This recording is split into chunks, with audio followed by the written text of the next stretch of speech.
Assalamualaikum warahmatullahi wabarakatuh.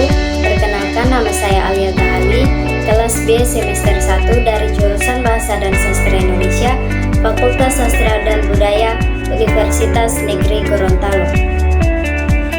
Di video ini saya akan menjelaskan unsur intrinsik dan ekstrinsik dari novel karya Terelie yang berjudul Negeri Para Bedebah. Unsur intrinsik dari novel ini yang pertama ada tema utama dari novel Negeri Para Bedebah adalah ekonomi, namun perekonomian yang kotor, sehingga Terelie menggunakan kata bedebah untuk para petinggi-petinggi negara memegang kendali ekonomi yang berlaku licik demi keuntungan sendiri. Kemudian ada tokoh dan penokohan. Tokoh utama dari novel ini yaitu Thomas.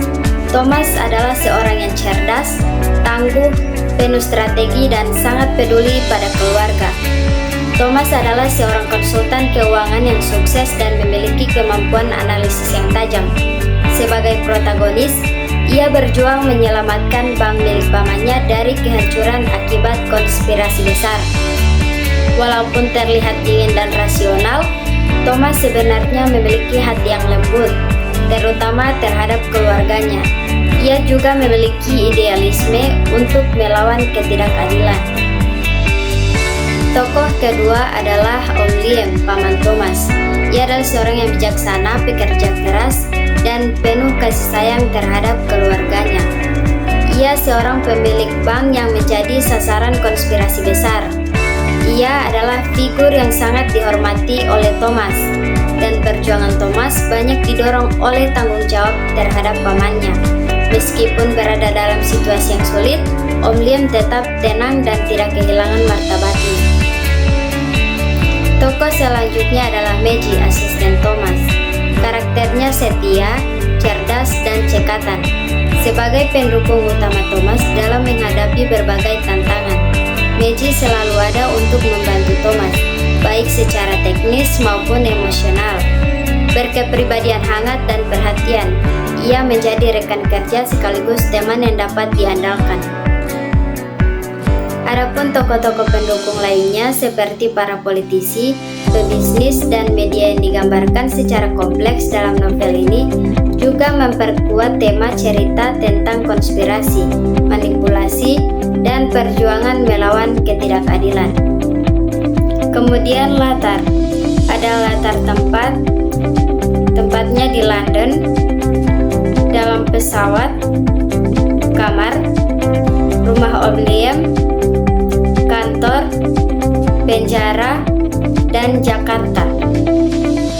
Kemudian ada latar waktu, yaitu tengah malam, Sabtu pukul 9:05, Minggu pukul 2 dini hari, dan pagi hari.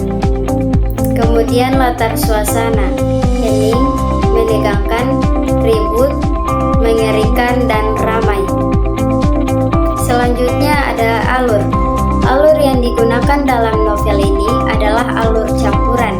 Novel ini mengisahkan petualangan dan menyelinginya dengan masa lalu tokoh utama. Selanjutnya sudut pandang. Sudut pandang dari novel Negeri Para Bedebah adalah pengarang berlaku sebagai orang pertama, pelaku utama. Pengarang terlibat langsung dalam cerita menjadi Thomas. Selanjutnya gaya bahasa. Novel ini menggunakan gaya bahasa yang cukup sulit untuk dibaca kaum awam. Banyak istilah yang tidak akan dimengerti jika kurangnya pengetahuan. Istilah-istilah yang terkandung juga teramat banyak dapat ditemukan di kosakata ilmu politik dan ekonomi. Selanjutnya adalah unsur ekstrinsik. Yang pertama ada amanat. Ada beberapa pesan yang disampaikan pengarang melalui karyanya Negeri Para Bedebah. Di antaranya, yang pertama mengajarkan pembaca agar menjadi orang yang mandiri dan menjadi orang yang selalu berusaha. Yang kedua, kita juga tidak boleh mudah menyerah pada keadaan, seperti yang dilakukan Thomas ketika ia harus hidup sendirian di sebuah asrama tua, hingga ia tumbuh dewasa dan menjadi konsultan keuangan profesional.